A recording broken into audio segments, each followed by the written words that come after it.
Subscribe करें और bell दबाएं ताकि कोई खबर रह न जाए।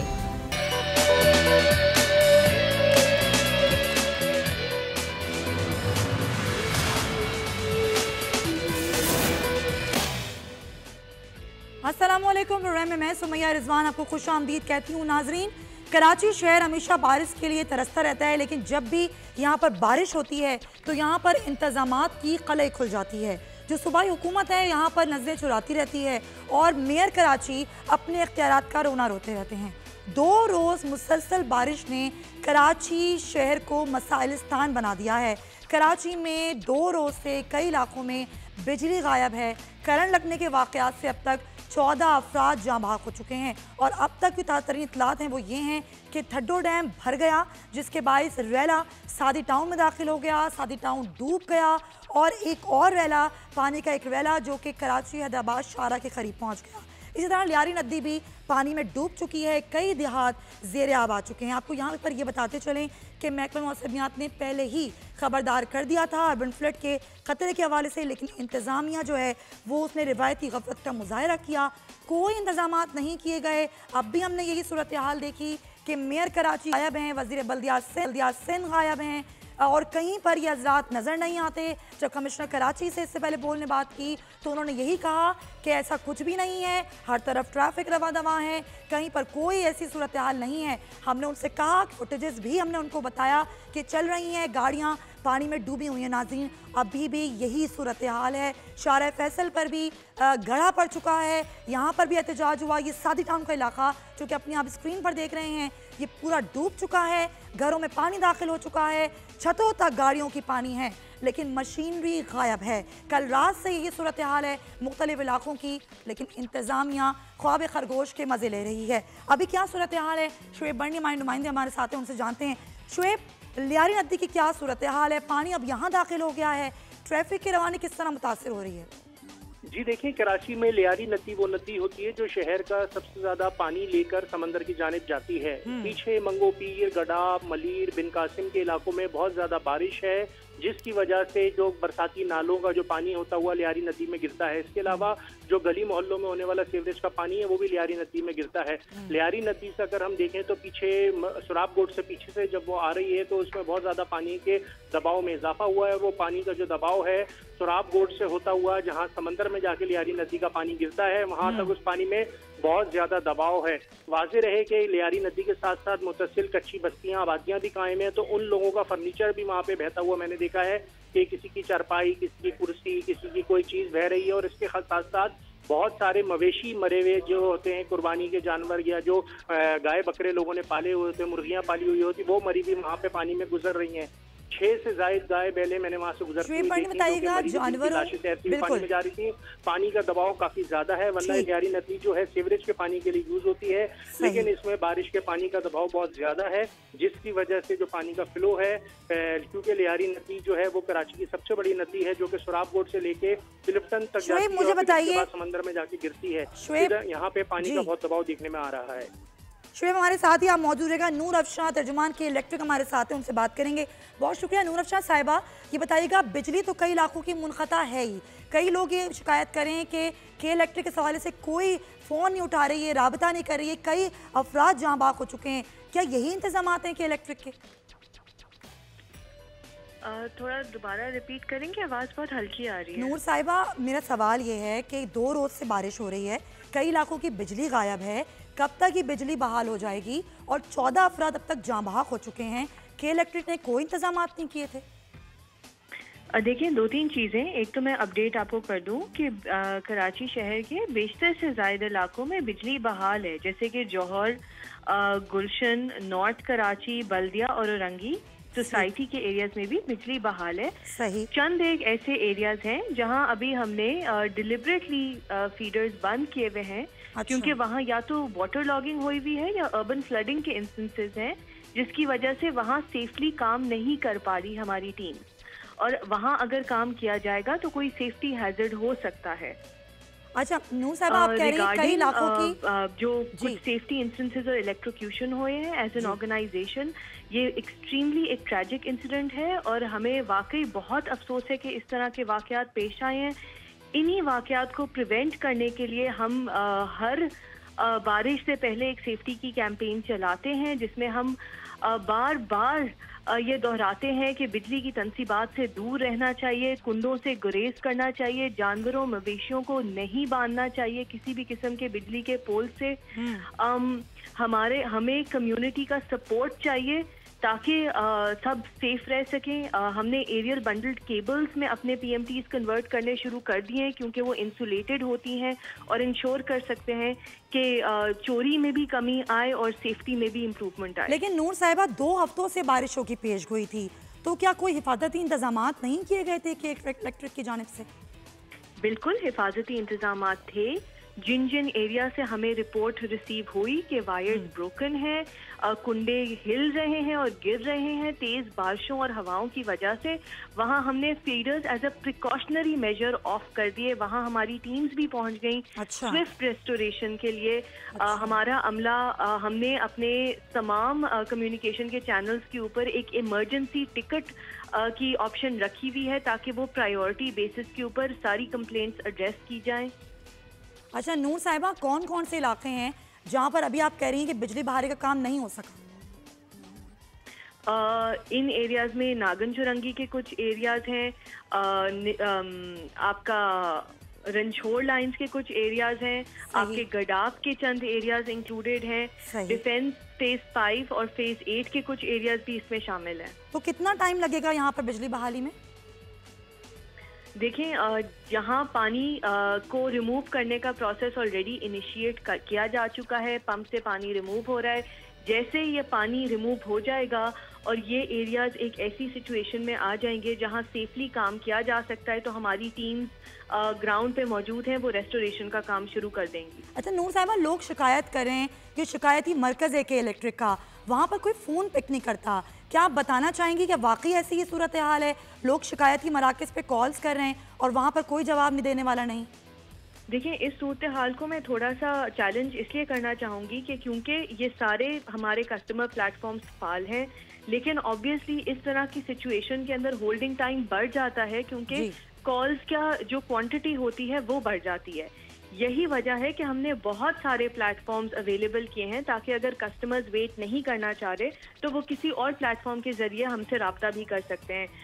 118 कॉल सेंटर में अगर होल्डिंग टाइम ज़्यादा है तो 8119 हमारा SMS का प्लेटफॉर्म भी अवेलेबल है, हमारा फेसबुक और ट्विटर प्लेटफॉर्म्स भी अवेलेबल हैं, और इसके साथ साथ हमने KE लाइव एप्लीकेशन इंट्रोड्यूस की है, जिसके जरिए कस्टमर्स इमीडिएटली अपनी कंप्लेंट रेज कर सकते हैं। ये सबसे तेज जरिया है कंप्लेंट रेज करने का इस मौके पर। बहुत शुक्रिया आपका। नूर अफशा साहिबा हमारे साथ मौजूद थी, तर्जुमान के इलेक्ट्रिक। मेहमानों से मैं आपका तारुफ कर देती हूँ, फिर शुएब बंडी से दोबारा राब्ता बात करेंगे। फैसल अजीज़ खान साहब कराची स्टूडियो से में चीफ न्यूज़ ऑफिसर हैं, सीनियर सहाफ़ी हैं। बहुत शुक्रिया फैसल साहब आपका। राना अरशद साहब मुस्लिम लीग नून से में ज्वाइन करें। आप दोनों हज़रात का बहुत शुक्रिया। शुएब, एक बार फिर मैं आपकी जानिब आना चाहूँगी। अभी आपने कहा कि कच्ची आबादी में पानी दाखिल हो गया, क्या लोगों की नकल मकानी का जो अमल है वो मुकम्मल हो चुका है? क्या रेस्क्यू इदारे वहाँ पर मौजूद हैं? जी देखिए, हुकूमत तो कहीं नजर नहीं आती। लोग अपनी मदद आपके तहत या जो मुख्तलिफ फलाही तंजीमें हैं वो दिखाई देती हैं, लेकिन हुकूमत जिस तरह एक इदारे के तौर पे नजर आनी चाहिए वो कहीं नजर नहीं आ रही। गलियों में रिहायशी कच्चे और नशेबी मुकामात पर इतना पानी जमा है, और वहाँ सबसे बड़ा मसला ये है कि अगर वहाँ पे बिजली की तार गिरती है तो पूरे एरिया में करंट फैलता है। इतना पानी जमा है तो उसको निकालने के लिए कोई इंतजाम नहीं। हमने देखा कि जैसे सादी टाउन का और जो थड्डो डैम और ये जो इस इलाकों का जो पानी जैसे ही बह कर आया है, तो वहाँ पाकिस्तान आर्मी, सिंध रेंजर्स ने वहाँ रिस्पॉन्ड किया है। यहाँ के इलाका पुलिस जो है मलीर डिवीजन की जो SSP मलीर इरफान बहादुर हैं, वो अपनी नफरी के साथ पहुंचे हैं, लेकिन ना ये पुलिस का काम है और ना ही ये इस तरह के लोगों का काम है जिनका ये एक्सपर्टीज। लेकिन सूबाई हुकूमत जो है वो बिल्कुल गायब है। बहुत शुक्रिया शुएब बंडी, आपका बहुत बहुत शुक्रिया। सूरत हाल से हमें आगाह करते। फैसल साहब, अफसोस 12 साल पाकिस्तान पार्टी की हुकूमत, 19 साल MQM की हुकूमत, लेकिन कराची फिर भी लावारिस है। देखिए, एक तो कराची को समझने के लिए पहले देखना पड़ेगा कि किसके पास क्या इख्तियारात हैं। कराची जो है वो मेयर के पास कितना इख्तियार है? टोटल जो रकबा है कराची का 33% मेयर के पास है, और उसके पास भी इख्तियारात किस हद तक हैं जो वो एहतजाज भी करते हैं, और लेकिन कितना काम उन्हें करना चाहिए वो कर रहे नहीं कर रहे हैं, ये क्वेश्चनेबल है। 6 यहाँ पे कंटोनमेंट्स हैं। वो कंटोनमेंट्स जो हैं वो जाहिर है कि फ़ौज के अंडर हैं, तो फ़ौज परफॉर्म करती है वहाँ पे उन कंटोनमेंट्स के अंदर। जौहर का आधा इलाका कंटोनमेंट्स के पास है, शारा फैसल पूरा तकरीबन कंटोनमेंट्स के पास है, कराची कंटोनमेंट सदर का बहुत सारा एरिया कंटोनमेंट के पास है, DHA कंटोनमेंट है, क्लिफ्टन है, कोरंगी कंटोनमेंट है, मलीर कंटोनमेंट है। तो कंटोनमेंट के बहुत बड़े इलाके हैं। उसके बाद फिर फेडरल गवर्नमेंट के बहुत सारे इलाके हैं, उसमें KPT है, KPT मतलब पोर्ट के बिन कासिम पोर्ट है, KPT पोर्ट है। इसके अलावा आपके पास रेलवे का पूरा अपना इंतजाम है। तो ये फेडरल टेरिटरीज हैं जहाँ पे इंतजामात उन्होंने करने होते हैं। उसके बाद आ रही है सिंध गवर्नमेंट। सिंध गवर्नमेंट के अंदर जो है वो उन्होंने अपने जिम्मे बहुत सारे इदारे ले लिए हैं जो मेयर के पास होने चाहिए थे। उसके पास मलीर डेवलपमेंट अथॉरिटी उसके पास है, लियारी डेवलपमेंट अथॉरिटी उसके पास है। तो मामला ये है कि वन विंडो ऑपरेशन ही नहीं है। हर आदमी कहता है कि भाई इसकी जिम्मेदारी ये कर लेगा, इनकी जिम्मेदारी ये कर लेंगे, कंटोनमेंट वाले कर लेंगे, फलाने लोग कर लेंगे। एक रोड पर जो ट्रैफिक का निशान होता है ना, वो भी मेयर या कोई भी इदारा मिलकर बैठकर नहीं लगा सकता।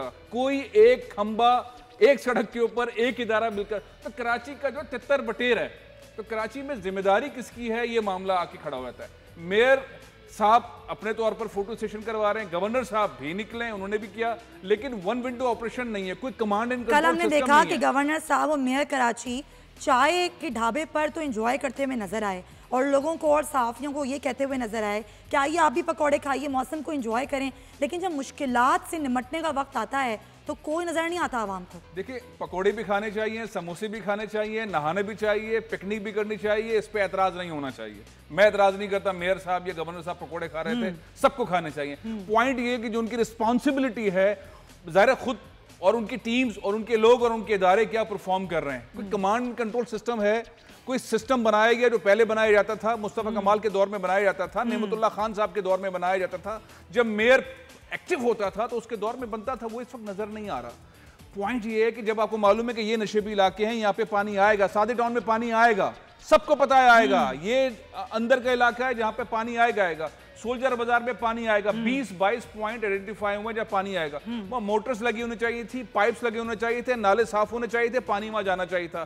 जो गवर्नेंस मैनेजमेंट का मामला है ना, वो आपस में टसलबाजी है। सईद गनी साहब मेयर साहब के साथ नहीं चलने को तैयार, peoples party, MQM, Jamaat Islami, workers, ये लोग आपस में इत्तेहाद के साथ काम करने को तैयार नहीं है। तो जब लोग वोट देते हैं तो ये सोचते हैं कि यार अब हमारी सुनवाई होगी। अब जैसे PTI की हमने सबसे ज्यादा सीट्स इस वक्त कराची में PTI की है। PTI की लीडरशिप कहाँ है, PTI के MNAs MPS कहाँ हैं? सबसे ज्यादा सीट्स जो हैं वो PTI के पास है। तो PTI का उस तरह से शोर मचाना टीवी पे सोशल मीडिया में नजर आ रहा है, लेकिन ग्राउंड में उनके पास होना चाहिए था कि हमारे पास फील्ड है और हम इस तरह से काम करेंगे। जाहिर है जब वो काम सादी टाउन में हमें हलीम आदिल शेख साहब तो नजर आए और उन्होंने इलाके इंतजाम का जायजा भी लिया, लेकिन बाज़ औक़ात ऐसा लगता है फैसल साहब कि ये सिर्फ एक पिक्चर्स खिंचवाने का एक सेशन होता है, यहाँ पर आप कैमरामैन को लेकर चले जाएं अपने, लेकिन जब इंतजामात देखने की बारी आती है, जो सवाल आपने उठाया कि वो तमाम तर नशेबी इलाके हैं जहाँ हमेशा पानी भर जाता है, लेकिन इंतजामात नहीं होते। 2 हफ्ते पहले की पेशन गोई थी, पहले से बताया था महकमे मौसमियात ने, लेकिन कुछ ना हो सका। देखिए, पेशन गोई पहले से होती है, पहले भी हुई, उससे पहले भी हुई। बारिश बहुत तेज़ है, बहुत तेज़ी से आ रही है, इसको इस तरह से हैंडल करना आसान नहीं है। लेकिन दुख इस बात का है कि जो कोऑर्डिनेशन होनी चाहिए सूबाई गवर्नमेंट की, फेडरल गवर्नमेंट की, लोकल गवर्नमेंट की, मुख्तलिफ अथॉरिटीज़ की, कंटोनमेंट्स की, वो उस तरह से नहीं है। उस तरह से नहीं है कि उसकी डिलीवरी जो है ना वो आसानी से हो। कमिश्नर कराची, उनके पता नहीं रॉड लगी हुई है गर्दन में या सींग निकले में या दांत निकाल के वो बात कर रहे हैं लोगों से, खौफ के अंदर, मतलब कोई जवाब देने को तैयार ही नहीं है। शिरवानी साहब किसी को जवाब देने को तैयार नहीं है। सईद गनी साहब जो है फ़ोन उठाने को तैयार नहीं है। मेयर साहब अवेलेबल नहीं है। गवर्नर साहब समोसे खा रहे हैं। पॉइंट ये है कि करेगा कौन? खुद ब खुद पानी ने सूखना है, खुद ब खुद सूखेगा, लोग इस तरह से करंट मर के मरते रहेंगे। अभी मक्खियां, कीड़े मकोड़े आएंगे, उसको कौन संभालेगा? तो जो सिस्टम होना चाहिए वो कराची में एग्जिस्ट नहीं कर रहा। और यही वो बात है जो इमरान खान साहब को सोचनी चाहिए, जो कहते थे कि यहाँ पे मेयर के पास ज्यादा पावर हो, वन विंडो ऑपरेशन हो, कंटोनमेंट भी मेयर को रिपोर्ट करें, सूबे गवर्नमेंट भी मेयर को रिपोर्ट करे, फेडरल गवर्नमेंट भी मेयर को रिपोर्ट करे, जो भी मेयर हो उसके पास फुल पावर हो। तो यहाँ पे तितर बटेर वाला मेयर कराची फोन नहीं उठा रहे, वजीर बल्दियात सिंध सईद गनी साहब फोन नहीं उठा रहे, और कमिश्नर कराची भी गायब हैं, उनका फोन भी नहीं लग रहा। ये तीनों हजरात आकर कोई भी बयान देने से किसी किस्म का कोई मौक़िफ़ देने से कासिर नज़र आते हैं। अगर इनसे रब्ता किया भी जाए तो इनका लहजा तल्ख होता है और गुस्से में भरे हुए होते हैं। ये आपका काम है, आप अवामी नुमाइंदे हैं, आपसे सवाल किया जाएगा और आपको जवाब देना पड़ेगा। ईद उल अज़हा क़रीब है, ज़ाहिर मवेशी मंडियों में जानवर हैं, इमलाक का नुकसान है, जानवरों का नुकसान हो रहा है। इस वजह से जो मवेशी मंडी है वहाँ पर जानवर हैं वो भी कई जानवर जो हैं वो मर चुके हैं, पानी वहाँ भी दाखिल हो चुका है। हमारे नुमाइंदे उबैद शाह हमें सूरत हाल के हवाले से आगाह करेंगे। उबैद, बताइएगा, ये जो सैलाबी रेला है इसने मवेशी मंडी का रुख किया है, क्या सूरत हाल है वहाँ पर? जी, इस वक्त मैं सोराबकोट मवेशी मंडी में मौजूद हूँ। यहाँ पर व्यापारियों को जिन परेशानियों का सामना है उसके हवाले से एक व्यापारी हमारे दरमियान मौजूद है। हम उनसे जानने की कोशिश करते हैं कि उनको इस वक्त किस किस्म की दुश्वारी का सामना है। जी सर, बताइएगा। इधर आज दूसरा दिन है, बरसात तो मुसलसल हम इधर 5वीं 6ठी दफ़ा इंतज़ामिया के पास आए। इन्होंने गुंडागर्दी लगाई हुई है, ये इन्होंने मजबूर हमें कर दिया है कि प्लाट लेने पे। अब जो माल इन्होंने हमें बगैर प्लाट के इन्होंने अलाट किए हैं, उन्हों पे भी जो जानवर हमें 70,000 का जो या हमें लाख में हमें मतलब वो गाड़ी पूरी पड़ती थी, अब इन्होंने 2-2 लाख में हमें वो गाड़ी पूरी पड़ रही है। अब इधर आ रहे हैं हम तो इधर इनके पास शिकायत दर्ज कराने, ये कोई रिएक्शन नहीं ले रहे हैं, ना किसी चीज़ की हमें फैसिलिटी दे रहे हैं, बस ऐसे ही बेयारो मददगार हमें इन्होंने उतारा हुआ है। अब हम कह रहे हैं कि जो पर्ची पे उन्होंने लिखा हुआ था कि आपको जनरेटर भी फराम करेंगे, हर चीज़ की आपको सहूलत देंगे, उनके टैक्सीज भी अलग काटें। तो अब हमारा जानवर सारा डूब चुका है। अब इनकी दफ़ा 6ठी दफ़ा हम सारे मिलकर आए यहाँ पे ऐसे कि अपना हमारा माल जाकर देखो, पर हमें मजबूर कर रहे हैं कि हम 2-2 लाख के प्लाट लें और प्लाट लेने पे अपना जानवर उधर उतारें ताकि इनके पे आर्डर के पैसे वसूल हो सकें। पर गरीब आदमी की इधर कोई नहीं है। नेक्स्ट टाइम इधर क्या माल लेकर आ जाएं? पंजाब से यहाँ आए हुए पर कोई भी खाने का कुछ भी फैसिलिटी हमें इधर मुहैया नहीं। जिस तरह देखें शहर बिल्कुल सही उबैद शाह, बहुत शुक्रिया। मैं मवेशी मंडी की सूरत हाल के हवाले से बता रहे थे। शौकत बसर साहब पाकिस्तान तहरीक इंसाफ से में ज्वाइन कर चुके हैं और राना अरशद साहब भी मुस्लिम लीग नून से हमारे साथ मौजूद हैं। शौकत बसर साहब, आप और राना साहब तो बैठे हुए हैं लाहौर में, ज़ाहिर है वहाँ भी बारिशें हो रही हैं, लेकिन कराची जैसी सूरत हाल ज़ाहिर है वहाँ नहीं है। कराची में बारिश कम होती है, लेकिन जब भी होती है यहाँ पर जहमत बन जाती है लोगों के लिए। कोई पूछने वाला नहीं है, कोई पुरसाने हाल नहीं है। फैसल साहब ने भी पॉइंट रेस किया, उन्होंने कहा सबसे ज़्यादा सीटें ली हैं पाकिस्तान तहरीक इंसाफ के लोगों ने, लेकिन कहाँ है MPAs, कहाँ है फेडरल गवर्नमेंट के लोग? सूबाई हुकूमत को तो हम दोष दे ही रहे हैं, लेकिन फेडरल गवर्नमेंट कहाँ है, किधर है इंतजामात? देखें सुमैया, ये बड़ा अनफॉर्चुनेट है। मैं अभी आपकी स्क्रीन पे देख भी रहा था किस तरह पानी गलियों में, मोहल्लों में, पूरे शहर में फिर रहा है, और इस तरह फैसल भाई ने भी बात की, आपका नुमाइंदा भी ये बात बता रहा था। लेकिन मैं आपको एक कर्ज करूं, इसमें सियासत की बजाय मैं एक पॉजिटिव बात कहना चाहता हूं कि यहाँ पर अनफॉर्चुनेटली या फॉर्चुनेटली सिंध में सबसे बड़े स्टेक होल्डर्स रहे MQM और पाकिस्तान पीपल्स पार्टी। तहरीक इंसाफ तो इस दफ़ा हुकूमत में आई और वो भी मरकज़ में। सुमैया, जहाँ तक आपने और इन दोनों जमातों का मैं समझता हूँ बहुत बड़ा ये दोनों ज़िम्मेदार हैं कि इन लोगों ने लावारिस कराची को छोड़ दिया और वो शहर जो हम कहते हैं कि मिनी पाकिस्तान है, जिसको पाकिस्तान की शारक कहते हैं, जो हम समझते हैं कि दुनिया में it is one of the biggest city in the world, वहाँ पर आप अंदाज़ा करें ये हालत है। वहाँ पर ना पानी निकलने का निज़ाम है, ना दूसरे निज़ाम आते हैं, वहाँ पर थोड़ी सी बारिश गंदगी के ढेर लगे हुए हैं। सो बात सुमैया ये है कि मैं अपनी गवर्नमेंट की तरफ आता हूँ। देखिए, आलमगीर साहब ने आज से 2-3 दिन बल्कि 2 दिन पहले हार ली। उन लोगों ने क्या यही पॉइंट जो आप रेज कर रही हैं अपने प्रोग्राम में, चूँकि 18वीं तरमीम के बाद मरकज़ का कोई रोल नहीं है। पहले भी, हालांकि 18वीं तरमीम से पहले भी ये लॉ एंड ऑर्डर, सफाई, ये सारी चीज़ें डोमेन में आती हैं किसके? सिंध गवर्नमेंट के, और दूसरा आती हैं आपके जो लोकल बॉडीज़ का निज़ाम है उस पर। आज भी मरकज़ में जो सूबे में पीपल्स पार्टी की हुकूमत है और यहाँ पर साथ MQM है। MQM यही तो अफसोस है ना कि हर कोई एक दूसरे पर डालता है मलबा। सबसे ज्यादा रेवेन्यू देता है कराची शहर, आपने खुद कहा सबसे बड़ा शहर है आबादी के लिहाज से भी, उसके बावजूद यहाँ पर कोई पुरसाने हाल नहीं। ये लावारिस है शहर, कोई पूछने वाला नहीं है इसका। बिल्कुल इट्स अनफॉर्चुनेट। इस पे क्या कहें? मैं समझता हूँ कि हमें कम से कम इस बात को तो सोचना चाहिए कि कराची, फिर मैं कह रहा हूँ कि हमने तमाम रिसोर्सेज जो है, मुझे नहीं पता वो कहाँ पैसे जा रहे हैं, इसलिए तो हम कह रहे हैं वो 30,000 अरब, जब ये बात प्राइम मिनिस्टर करते हैं, हम करते हैं, तो ये कहते हैं जी वो हम कहते हैं कहाँ चले गए। किधर डेवलपमेंट हुई? कराची तो डूब रहा है। कराची में तो मैं देखता हूँ, मैं लाहौर में बैठा हूँ, चले यहाँ पे भी हालात वैसे ही है, लेकिन कुछ लगा हुआ नजर आता है लाहौर के अंदर। हमारे बदतरीन मुखालिफ है मुस्लिम लीग नून वाले, लेकिन कुछ ना कुछ तो लगा नजर आ रहा है ना। मुझे ये बताएं कि कराची के जो पैसे हैं, कराची के जो फंड, वो कहाँ चले गए? क्या जमीन खा गई? पंजाब को देख के दिल खुश हो मैं बताता जाता है। हूँ किधर चले गए। कुछ तो काम किया ना। गोले वाला, चले कुछ खाया, गोले कुछ वाला, लगाया तो सुमैया गोले वाला, ठीक है सुमैया गोले वाला, पापड़ वाला, टीटी वाला। इसीलिए तो आज हालत ये है कि 3 खानदान अमीर से अमीर तर हो गए। का टेक ले लूं मैं, और यही रॉकेट साइंस है, पाकिस्तान गरीब से गरीब तर हो गया। बिल्कुल सही पॉइंट टेकन। राना साहब क्या कहना चाहेंगे? चले तारीफ तो हो ही गई आपकी आज। जी बिस्मिल्लाहिर्रहमानिर्रहीम।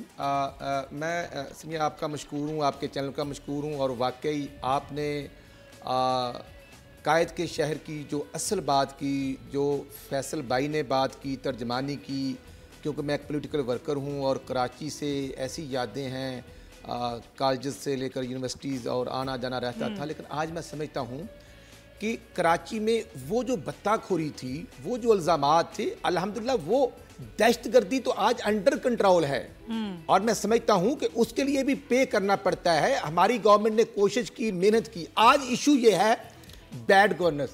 जब गवर्नर साहब मौजूद हैं, जब फेडरल कैबिनेट के मेंबर मौजूद हैं और अक्सरीती पार्टी पीटीआई की एमएनएज एमपीए मौजूद हैं, और फिर मैं समझता हूँ खुद सदर पाकिस्तान डॉक्टर आरिफ अलवी साहब मौजूद हैं, वो कराची शहर जो है, अभी चंद दिन पहले वज़ीर आज़म साहब भी वहाँ पर मौजूद थे, और इश्यूज़ को टेकअप करना, और 150-200 अरब रुपए की वहाँ पर अनाउंसमेंट भी होती है। तो ये पानी तो एक छोटा माइनर इशू था और है। मैं समझता हूँ कि फर्स्ट ऑफ ऑल हुकूमत को, वफाकी हुकूमत को टेकअप करना चाहिए। पीने वाला पानी नहीं है, पीने और वाला, सीवरेज का इशू, ऐसे पानी घरों में दाखिल हो गया है, पानी जी, मैं यही अर्ज कर रहा हूँ समिया, मैं यही अर्ज कर रहा हूँ। आज कराची वाले 2.5 करोड़ की आबादी वाले पीने के पानी को तरस रहे हैं। आज मैं समझता हूँ कि वफाकी हुकूमत कहाँ, जी ठीक है, पंजाब गवर्नमेंट तो खान साहब के पास एडिशनल चार्ज जाए, तो सिंध गवर्नमेंट को भी टेकअप जाकर गवर्नर साहब के दफ्तर में खान साहब मीटिंग्स करते हैं। अब लोग वहां पर किधर जाएं? वो हेल्थ कार्ड जो कहते थे हम दे रहे हैं, तो हेल्थ कार्ड तो आज गरीब को ना मेडिसिन मिलती है, ना पीने के लिए पानी मिलता है, पानी खड़ा है, गाड़ियां डूब रही हैं। और कराची शहर में सबसे बढ़कर इंक्रोचमेंट के नाम पर जो गरीबों के 2-2 मरले के हजारों घर गिरा दिए गए। मैं समझता हूं कि फेडरल आज कैबिनेट मीटिंग करते हैं, वहां पर नई अथॉरिटीज को क्रिएट किया जाता है, अप्रूवल दी जाती है। लेकिन मैं समझता हूं कि खान साहब को अपनी टीम में जो उन्होंने भर्ती किए हुए हैं, उन लोगों से काम लेना चाहिए, अब डिलीवर करना चाहिए। लेकिन 1 साल हो गया है। Point taken. काम को ये दूसरों के कामों पर जरूर लाहौर में भी बारिश थी। आप पॉइंट टेकन। सर मैं ब्रेक ले लूं, ब्रेक के बाद वापस आएंगे। वफाकी काबीना के इजलास में आज क्या फैसले हुए हैं, कौन कौन से महंगाई के बम हैं जो आवाम पर गिराए जाने की तैयारियां हो रही हैं, इस हवाले से बात करेंगे इस ब्रेक के बाद। स्टे विद अस।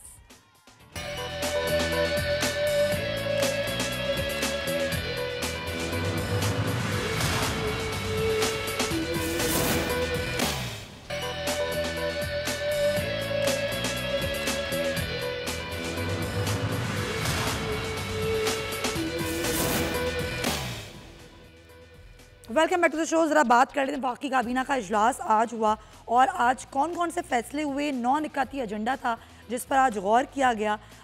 गुलाम मुर्तज़ा हमारे नुमाइंदे हमारे साथ हैं, उनसे जानते हैं। मुर्तज़ा, पहला जो अहम इशू था वो क्या था इस इजलास का, और कई फैसले भी हुए हैं, कौन कौन से फैसले हैं ये? बुनियादी तौर पर पहले तो दुआ खैर की गई है, और जो सौदा है अफगानिस्तान की जानिब से जो जारियत की गई थी उस पर भी, और उसके साथ पेशावर में और पिंडी में जो शहादतें हुई हैं उनके के लिए दुआ मग़फ़िरत की गई है। इसमें इजलास में इमरान नासिर खान है, उन्हें चेयरमैन पास को बुलाने की मंजूरी दी गई है। आरिफ अहमद खान है, उनको चेयरमैन टी-टैप बना दिया गया है। वफाकी काबीना ने आज फेडरल गवर्नमेंट हाउसिंग अथॉरिटी के क़याम की मंजूरी दी है। इसके साथ साथ जो गुज़िश्ता फैसले थे काबीना के, उस हवाले से ब्रीफिंग दी गई है। अब वफाकी काबीना के इजलास में 2 जो EP विंग को वजारत इत्तलाआत के कंट्रोल से बाहर निकालने पर तवील बातचीत की गई है और उसके असरात का जायजा लिया गया है। इसके साथ साथ सिविल एविएशन में बाइफरकेशन करनी थी कि उसमें जो सर्विसेज विंग है उसको प्राइवेटाइज करना था और उसको किसी कंपनी के स्पुर्द करना था, जबकि जो रेगुलेटरी विंग है वो उसको सिविल एविएशन अथॉरिटी के जो क्याम है वहीं पे रखना था। तो इसके ऊपर भी आज बातचीत की गई है और इसकी मंजूरी दी गई है। बच्चों के हकूक के कमीशन के कौमी कमीशन के क्याम की भी आज मंजूरी दे दी गई है। मुतबादल तवानाई तरक्याती बोर्ड के CEO की तकर्री की मंजूरी काबीना ने दे दी है। काबीना ने एक और बड़ा फैसला किया है। काबीना ने इंटरटेनमेंट और तहाइफ फंड जो था वज़रा का वो ख़त्म करने की आज मंजूरी दी है। ये वजारत ख़जाना की समरी थी जिसको मंजूर किया गया है। कौमी कमीशन बराए इंसानी हकूक़ के चेयरमैन और मेंबरान की रायनाती। अच्छा, पेट्रोल की सिफारिश भी है मुर्तज़ा? पेट्रोल की कीमतों के हवाले से जो समरी है वो आज ही वजारत पेट्रोलियम को मौसूल हुई है। जो कि ओगरा ने उन्हें भिजवाई है और इसके ऊपर अभी बात की जाएगी क्योंकि आज कल का दिन अभी बाकी है। इसमें हाई स्पीड डीजल की कीमत में 5 रुपये 65 पैसे और पेट्रोल की कीमत में 5 रुपये 15 पैसे, मट्टी के तेल की कीमत में 5 रुपये 38 पैसे और LDO की कीमत में 8 रुपये 90 पैसे इजाफे की तजवीज़ दी गई है। ये समरी आज पेट्रोलियम के पास की है। कल या आज ही रात को वज़ारत ख़ज़ाना जाएगी और वज़ीर ख़ज़ाना जो है वज़ीर-ए-आज़म के मशवरे के बाद इसमें रद्दोबदल की मंजूरी देंगे। कल से इन कीमतों का इत्तलाक होगा। ठीक है, 1 अगस्त से 1 अगस्त से इत्तलाक हो जाएगा अगर मंजूरी दे दी गई। बहुत शुक्रिया मुर्तज़ा अपडेट करने के लिए। वैसे साहब, ये तो वही वफाकी काबीना का इजलास होता है, कुछ फैसले सामने आते हैं, उसके बाद उस पर अमल दरामद कितना होता है नज़र नहीं आता। अलबत्ता कीमतें बढ़ने पर खूब अमल दरामद हो रहा है। देखिए, काबीना का इजलास मुसलसल होना, तेज़ी से होना, ये खुशाइंद है और मैं ये समझता हूँ कि नई अथॉरिटीज़ बनना, ये 50 लाख घर वाला मामला था, इसके ऊपर फेडरल हाउसिंग अथॉरिटी के क़याम का फैसला किया गया है। मुख्तलिफ सूबों के अंदर बड़ा एक क्लियरिटी नहीं थी कि कौन बनाएगा कौन करेगा, तो अथॉरिटी बननी थी। अच्छा, वो अच्छा फैसला है। काबीना के जितने ज़्यादा इजलास होंगे उतना एक बेहतरी की तरफ हम जाएंगे, रिजल्ट्स आना उसमें वक्त लगेगा। अच्छा, जहाँ तक महंगाई का मामला है, ये बहुत डेंजरस जोन के अंदर हम चलते जा रहे हैं। पेट्रोल की कीमतों में इजाफा, फिर 5 रुपए की समरी चली गई, 5 रुपए पर लीटर चला जाएगा, डीजल भी और पेट्रोल भी और मट्टी का तेल भी। अब अगर मट्टी का तेल, पेट्रोल और डीजल रेगुलर इस तरह से इजाफा होता रहेगा तो महंगाई को फिर कंट्रोल करने की स्ट्रेटेजी हुकूमत की नहीं है। इंटरनेशनल मार्केट में पेट्रोल की कीमत डाउन हो रही है, पाकिस्तान में डाउन होने के बजाय अप किया जा रहा है।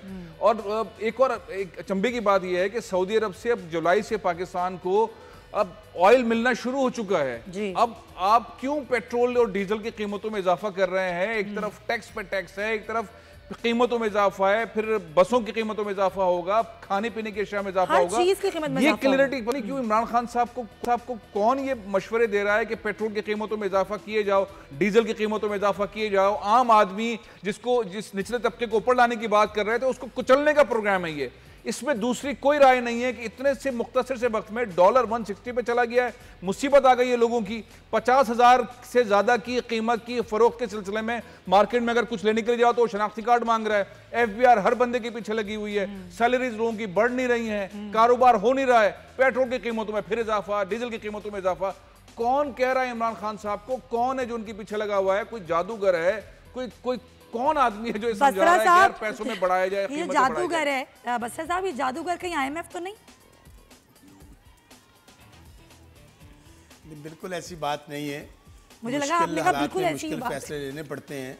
मैं फैसल भाई के कंसर्न को समझ सकता हूँ। बिल्कुल वो आवाम की बात कर रहे हैं। जाहिर है आवाम मुतासर होंगे इस फैसले से और ख़ास तौर पे जो ज़िम्मेदार तबका है, पहले ही उन पर बहुत प्रेशर्स हैं। लेकिन मैं फिर अर्ज़ करूँ, चूँकि अभी ये जो कीमत बढ़ी है ये ऑल ऑफ सडन ज़ाहिर है एक बहुत बड़ी आवाम के लिए परेशानी का बायस तो ज़रूर होगी।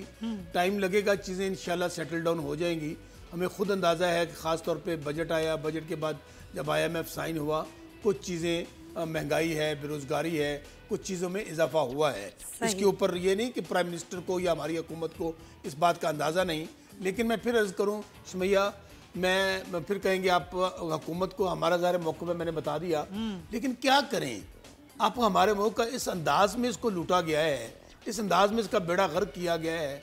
तीनों खानदान पता नहीं किनके बसरा पास साहब, कौन सी लूटा गिरती किसी थी। और ने, ये तो जूस अमीर किसी से और का अमीर निकाल हो रहे गए। हैं। लूटने वालों को से पैसा निकाले ना, कौम का जूस क्यों निकाल रहे हैं? डाका किसी और ने डाला है, और जिसका डाका डाला बिल्कुल गया फैसल उसी भाई, का मैं जूस आपको पहले निकाल कह रहे रहा हूं, फैसल भाई इंशाल्लाह प्रेशर जाहिर है इस वक्त हुकूमत पे आएगा, इस फैसले अवाम पे आएगा, लेकिन उन्हीं को देखे ना। अभी वो मैं बात पहले भी कर रहा था कि अरबों खरबों पे ये लूट के खानदान चले गए। जब तक इनसे रिकवर नहीं होता, जब तक इन्होंने अभी जो मोहल्लात दुनिया के अंदर बनाए हुए हैं वो जब वापस आएगा, प्रेशर भी रिलीज होगा। और जब टीवी निकलवाने से कुछ नहीं होगा, पैसा निकलवाएं, ये इससे क्या होगा? ये एसी निकलेगा तो पैसे निकलेंगे। अच्छा। बात ये है, मियाँ साहब तो मौज लगी हुई है, उनका तो वो रायवेंट का महल है, वहां पे मुशक्ति भी मिला हुआ है, टीवी भी मिला हुआ है। और देखे ना कितना जबरदस्त काम है कि पैसे भी हजम हो जाएं और वहां पर कोई परेशानी भी ना हो। तो इसलिए तो प्राइम मिनिस्टर ने कहा था कि जितना बड़ा कोई चोर है, जितना बड़ा कोई बेईमान है, जितना बड़ा कोई डाकू है, उसकी उतनी हमारा निजाम की नाकामी है। सो जब इनसे ये तमाम रात, चूंकि जेल मैनुअल्स में नहीं है, और ये इन लोगों ने एक बनाया हुआ था जी कि मियाँ साहब को जी बीमारी है। मियाँ साहब को जब माल खा रहे थे उस वक्त तो कोई बीमारी नहीं थी। मियाँ साहब अब जेल के अंदर तरह तरह के खाने खा रहे हैं, कोई बीमारी नहीं है। सो ये फौरी तौर पर वो, चूंकि कानून सबके लिए बराबर, कानून सबके लिए बराबर, कानून सबके लिए बराबर होना चाहिए। अगर देखे ना, जो 10 लाख कैदी है वो बेचारा तो पड़ा है बैरक के अंदर, और यहाँ पे अरबों रुपया जिन्होंने खाया है उनको एसी मिले हुए हैं, घर से खान। ये तो गुजारिश ये है, एक कंटेनर के ऊपर चढ़ने वाला 70 साला शख्स वर्ल्ड कप 92 की बात करता है और रात को 2 बजे अमेरिका बहादुर के सामने सरनगू होकर वापस आता है। तो फिर इस्लामाबाद में दफा 144 है, मैं आपकी वसातत से खिदमत में अर्ज करना चाहता हूं, तो वहां से रिलीज आई और एयरपोर्ट पर फिर रात को 2 बजे खिताब कर रहे हैं। ये रात को 12 बजे और 2 बजे वाला खिताब करना समझ से बालातर है। भाई बात करते हैं वो अहमक लोग रात को 2 जिनकी समझ में ये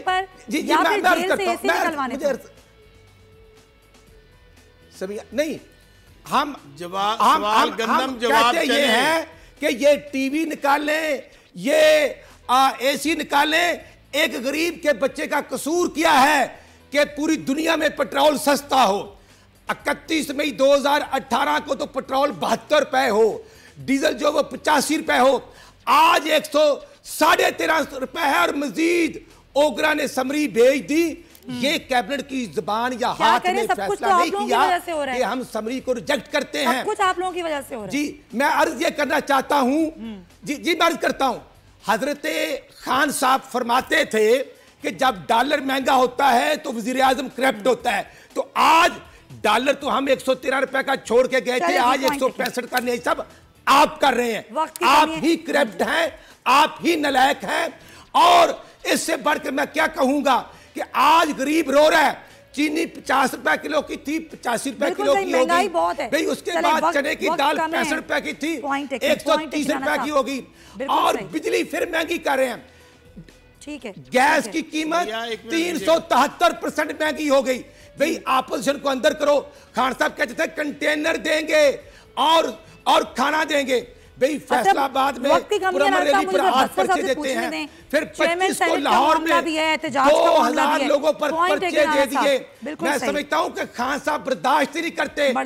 ये IMF की नौकरी खान साहब ने ले ली है और उसके बाद अमेरिका की नौकरी ले ली है। भाई हमें पाकिस्तान के अवाम को रिलीफ दें। चले राणा साहब, ये आपका पॉइंट आ गया, जरा मुझे आगे बढ़ने दें, वक्त की कमी है। मुझे एक और इशू पे बात करनी है। बस्तर साहब मुझे क्विकली बता दें, चेयरमैन सेनेट का मामला, गरीब को मेडिसिन चाहिए, खान साहब के पॉइंट देखें। राणा बस्तर साहब, चेयरमैन सेनेट का मामला है, यक्कुम अगस्त को वोटिंग होनी है, वो मामला कहाँ तक पहुंचा है? और ये भी बता दीजिए कि अगली बारी किसकी है, कौन जा रहा है जेल में?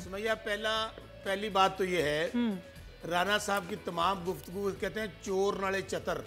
अंदाज़ा करें, इनसे ये पूछें, इनके मुंह से गरीब की बात अच्छी नहीं लगती। ये तो गरीब इन लोगों ने किया है। मुझे बताएं ये तीनों फिर किस तरह अमीर हो गए, पाकिस्तान का गरीब हो गया। मैं मुकम्मल कर लूँ ना। आपके ये जो ढोंग है ना मगरमच्छ, इमरान यानी साहब के सांसें निकालने सबसे ज्यादा स्पीड उनको लगी हुई है। इमरान मैं भी बोलेंगे, मैं बोलता हूँ। अच्छा, अब ये जो रोते हैं ना बेचारे, इनका रोना ये है कि भाई तीनों खानदान, में फिर कह रहा हूँ, नवाज शरीफ तो अमीर हो गया, बच्चे किस तरह गरीब हो गए पाकिस्तान के, और ये लूट लूट के इनका पेट नहीं भरता और फिर झूठ भी बोलते हैं। पूरा खान वो 11-11, 12-12 साल के डब्लू बबलू बाहर बैठे हुए अरबपति खरबपति, पूरा टब्बर इश्तिहारी है, बाकी जेल में पड़े हैं, टीटी वाले का कोई जवाब नहीं है। अब आगे सेनेट की बात देखें, सेनेट एक वफाक का इदारा है और सेनेट में इंशाल्लाह, क्योंकि जो इनका अभी बयानिया आप देख रही हैं, कौम तंग है इनकी लूट मार करप्शन जो इन्होंने की है, और जो इदारों के खिलाफ इनका बयानिया है, फौज पाकिस्तान के मुतल्लिक इनकी जो गुफ्तगू है, जो इदारों के अदालतों के मुतल्लिक है, वो सेनेटर्स जैसे पंजाब असेंबली के अंदर एक ग्रुप बन चुका है फॉरवर्ड ब्लॉक, इसी तरह मरकज के अंदर फॉरवर्ड ब्लॉक है। और आप देखेंगे कि जिस दिन वोटिंग होगी इंशाल्लाह सादक संजरानी ही चेयरमैन सेनेट रहेंगे, क्योंकि उन लोगों ने ये फैसला किया है कि लूटे मियां नवाज शरीफ, करप्शन करे मियां नवाज शरीफ और उनका टब्बर या जरदारी साहब, तो ये वोट उनको क्यों देंगे? और फिर सबसे एंड में हमारी वो फौज पाकिस्तान जो हमारी सरहदों की हिफाजत करती है। जी समिया, पॉइंट एक राणा साहब, मुझे फैसल साहब को मौका देने दें, मैं आती हूँ आपकी जानिब। राणा साहब बहुत देर आपने टाइम लिया है जी, फैसल साहब क्या कहेंगे चेयरमैन सेनेट के मामले पर? देखिए, तो एक सवाल बहुत बड़ा है, वो सवाल ये है कि आप बलूचिस्तान से किसी नौजवान को मुंतखब करते हैं और महरूमियाँ बलूचिस्तान की दूर करने के लिए उनको लेकर आते हैं, यही वो तमाम पार्टियां जो लेकर आती हैं, और अचानक से ये पार्टियां अब कहती हैं कि हम आपको चेयरमैन सेनेट नहीं चाहते। ये नजरिए की, सियासत की, हर चीज़ की खिलाफ वर्जी है। वैसे जमहूरी तौर पर तो आप ला सकते हैं, दूसरे को चेंज कर सकते हैं, ला सकते हैं, लेकिन संजरानी साहब ने जिस खुश उसलूबी से चलाया है, जितनी एतमाद से चलाया है, जितनी शाइस्तगी से चलाया है, मेरा ख्याल है कि इतनी उम्मीद नहीं थी कि वो इतने ज़्यादा सीनियर पॉलिटिशियन नहीं है। पीपल्स पार्टी ने उन्हें नॉमिनेट किया, पीपल्स पार्टी लेकर आई, बहुत ज़बरदस्त तरीके से पीपल्स पार्टी ने किया। पीपल्स पार्टी के जो नुक्ता नज़र में अचानक से फ़र्क आया है, वो सिर्फ और सिर्फ यही है कि जो हुकूमत इस वक्त जो है वो केसेस चला रही है, उनके हवाले से अजीब सा तो लगता है, लेकिन बहरहाल यकम अगस्त को देख लेते हैं कि जिस तरह से हमारे भाई बसरा साहब कह रहे हैं कि संजरानी साहब कंटिन्यू करते हैं या नहीं करते हैं, तो फिर जाहिर है बलूचिस्तान से ही जो है वो दूसरे पता चल ही जाएगा। बिल्कुल जी, राणा साहब क्विकली सर, 1 मिनट। सबिया, मैं अर्ज करूंगा 67 हमारे सेनेटर हैं जी, और अल्हम्दुलिल्लाह अक्सरियत में हैं जी। हम आइन के मुताबिक काम कर रहे हैं, लेकिन बात तो यही है कि जब पीटीआई और जरदारी साहब ने कट जोड़ करके सादिक साहब को बनाया था तो चीजें तो नजर आती थी, हो रही है आपकी या नहीं हो रही है? इशू ये है, फॉरवर्ड ब्लॉक के हवाले से सर क्विकली बता दें। मैं जहांगीर तरीन साहब 70 करोड़ मैंने सुना है, 70 करोड़ लेके वो हेलीकॉप्टर ले रहे हैं, जो अदालत से रिजेक्टेड शख्स है जहांगीर तरीन साहब, और वो फैसले कर रहे हैं, वो कैबिनेट में बैठते हैं, वो अफसर मीटिंग अटेंड करते हैं। मैं समझता हूं कि खान साहब को मेहरबानी करके अदारों को और अवाम की तज़हीक नहीं करनी चाहिए। हुकूमत को अब डिलीवर करना होगा। अब गरीब को आप जीत रहे हैं या नहीं जीत रहे हैं? 2018 वाली कीमतें बहाल कर दें, इतने यू टर्न लेके एक और यू टर्न ले लें। राणा साहब, ऑपोजिशन जीत रही है या नहीं? अल्हम्दुलिल्लाह, अच्छा, हम मुतहद्दा ऑपोजिशन इकट्ठी है, और इंशाल्लाह ये इलेक्शन हम जीतेंगे इंशाल्लाह अल्लाह ताला की रहमत से। ठीक है, नवाज शरीफ और शहबाज बहुत शुक्रिया। नहीं है तो ऑपोजिशन कैसे इकट्ठी होगी? चलें जी, बहुत शुक्रिया बसरा साहब आपका भी, राणा साहब आपका भी, और फैसल साहब आपका भी, तीनों हज़रात का बहुत शुक्रिया। प्रोग्राम के आखिर में बस यही कहना चाहूँगी, अवाम के मसाइल पर भी तवज्जो दें, सिर्फ अपनी सियासत ना चमकाएं, ऐवान को सिर्फ इसलिए इस्तेमाल ना करें। इसके साथ ही आपसे होगी कल मुलाकात। अपना बहुत ख्याल रखिए, अल्लाह हाफ़िज़।